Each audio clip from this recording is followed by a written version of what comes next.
مسجدوں میں چندہ دیتے ہوئے میں نے اکثر نوٹ کیا جیب میں ہاتھ ڈالیں گے 5,000 1,000 500 100 50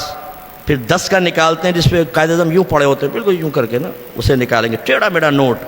وہ لے کے مٹھی میں بند کر کے یوں اندر تاکہ یہ ظاہر ہو جی چھپا کر صدقہ کر رہے ہیں دوستوں کو کھلا رہے ہیں جی لسیاں پلا رہے ہیں چائے پلا رہے ہیں اور دوست کیسے ہیں چرسی موالی زانی اور اگر بیوی نے کہہ دیا اٹھلاتے ہوئے آج تو میں پیزا کھاؤں گی منگا لو باہر سے اسی ٹائم 2,500-3 ہزار کا پیزا آ جائے گا گھر کے آپ دیکھیں گے بہت کم کوئی بیٹے کی شادی پہ خرچہ کر رہا ہے ڈیکوریشن پہ خرچہ کر رہا ہے دوستوں کو کھلا رہے ہیں جی لسیاں پلا رہے ہیں چائے پلا رہے ہیں اور دوست کیسے ہیں چرسی موالی زانی بدکار قسم کے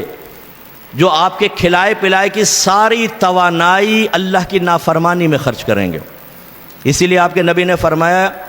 کہ تمہارا کھانا صرف پرہیزگار کھائے اور تم صرف مومن کو اپنا دوست بناؤ اور اس کی شرح یہ کہ مومن متقی کو دوست بناؤ تمہارا کھانا صرف پرہیزگار کھائے اس کا مطلب کیا ہے کہ نیک آدمی کھائے گا جتنی توانائی آئے گی اللہ کے راہ میں خرچ کرے گا تمہارے لیے ثواب جاریہ ہوگا لیکن ہم دیکھیں دکھانے کے لیے سب خرچ کر رہے ہیں دبا کر لیکن جب باری آتی ہے مسجد کے چندے کی جب باری آتی ہے کسی دارالعلوم میں فنڈ دینے کی جب باری آتی ہے علماء کی خدمت کرنے کی جب باری آتی ہے کوئی دیندار لگ کر دین کی خدمت کر رہا ہے اور مالی کرائسس کی بنا پر وہ اپنے اس سلسلے کو کنٹینیو نہیں رکھ پا رہا تو ہمارے ہاتھ رک جاتے مسجدوں میں چندہ دیتے ہوئے میں نے اکثر نوٹ کیا جیب میں ہاتھ ڈالیں گے 5,000 1,000 500 100 50 پھر 10 کا نکالتے ہیں جس پہ قائد اعظم یوں پڑے ہوتے ہیں بالکل یوں کر کے نا اسے نکالیں گے ٹیڑھا میڑھا نوٹ وہ لے کے مٹھی میں بند کر کے یوں اندر تاکہ یہ ظاہر ہو جی چھپا کر صدقہ کر رہے ہیں سب سے چھوٹا نوٹ ڈالیں گے اور اگر بیوی نے کہہ دیا اٹھلاتے ہوئے آج تو میں پیزا کھاؤں گی منگا لو باہر سے اسی ٹائم 2,500-3 ہزار کا پیزا آ جائے گا گھر کے اندر مسجد میں دیتے ہوئے یہ معاملہ بیوی کو راضی کرنے کے لیے یہ معاملہ منع نہیں ہے آپ کھلائیں بیوی بچوں کو منع نہیں ہے لیکن میں تقابل کر رہا ہوں اداروں کے اندر میں کسی ادارے کی نشاندہی کے بغیر کہہ رہا ہوں کیونکہ میں کام کر رہا ہوں دینی کام مجھے اندازہ ہے یقین کریں اساتذہ کو ٹیچر کو صحیح تنخواہ نہیں دے پاتا ادارہ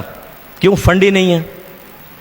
اب ایک آدمی جس کی پوری فیملی ہے وہ اس لیے دین سے وابستہ ہے کہ یار اگر میں بھی وابستہ نہیں ہوں گا دین کا کام کیسے چلے گا عالم کیسے بنیں گے بچوں کی ذہن سازی کیسے ہوگی تربیت کیسے ہوگی لیکن ادارہ اس کو 20 سے 25 ہزار روپے تنخواہ دے رہا ہے بتائیے ایک فیملی والا آدمی 25,000 میں گزارا کر سکتا ہے مجھے بتائیں پھر اس کو ہاتھ پاؤں مارنے پڑتے ہیں وہ کبھی یہاں ٹیوشن پڑھائی وہاں ٹیوشن پڑھائی یہاں چلا گیا یہاں نکاح پڑھا دیا وہاں بیان کر لیا تب کہیں جا کر وہ اپنے گھر کا بجٹ پورا کرنے میں کامیاب ہوتا ہے پھر اگر وہ آپ سے کہے گا یار تھوڑا سا میری مدد کرو تو کہتے ہیں دیکھو یہ مسجد کے امام صاحب پیسے مانگ رہے تھے عالم صاحب ہاتھ پھیلا رہے تھے یار یہ علماء کی شان ہے اور مانگتا کوئی بھی نہیں ہے ایک بات عرض کر رہا ہوں کہ فوراً اس کو نیگیٹو لے جاتے ہیں اور پھر اسی طرح جب وہ دیکھتے کہتے ہیں دیکھو ابھی یہاں ٹیوشن پڑھائی ہے ابھی نوٹ کرنا سائیکل لے کے بھاگے گا وہاں جائے گا پھر اس کے بعد دیکھنا تیسرے گھر میں بھاگے گا ابے بھائی اتنا کما رہے ہیں مولوی کچھ انتہا نہیں اچھا چلو ایسا کرو اس مولوی کی ساری کمائی آپ لے لو اور اس کی فیملی کا خرچہ آپ اٹھا لو میں اس کو راضی کر لوں گا مولوی صاحب کو کسی بھی طریقے سے کر کے دیکھو ذرا اتنا مشکل سے سروائیو کر رہے ہیں علماء اچھا میں کوئی اپنے لیے تمہید نہیں باندھ رہا بھائی مجھے ایک پیسہ بھی نہ دو نہ یہاں بیٹھے ہوئے کوئی علماء نے مجھے کہا ہے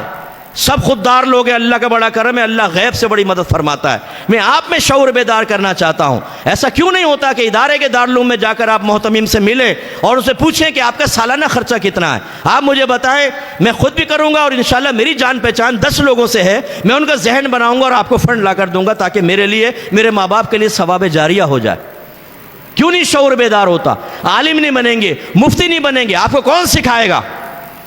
آپ علماء سے بھاگتے رہیں گے خدا کی قسم آپ کا ایمان خطرے میں ہے آپ یا تو کافر ہو کے مر سکتے ہیں یا بدعتی ہو کے مر سکتے ہیں آپ جو کما رہے ہیں ہو سکتا ہے حرام کماتے رہیں اپنے بچوں کے پیٹ میں حرام غذائیں اتارتے رہیں ایک گناہ کو نیکی سمجھ کے کرتے رہیں اور ایک نیکی کو گناہ سمجھ کر چھوڑتے رہیں جب تک علم دین کی دولت نہ ہو انسان کا یہ شعور حاصل نہیں ہو سکتا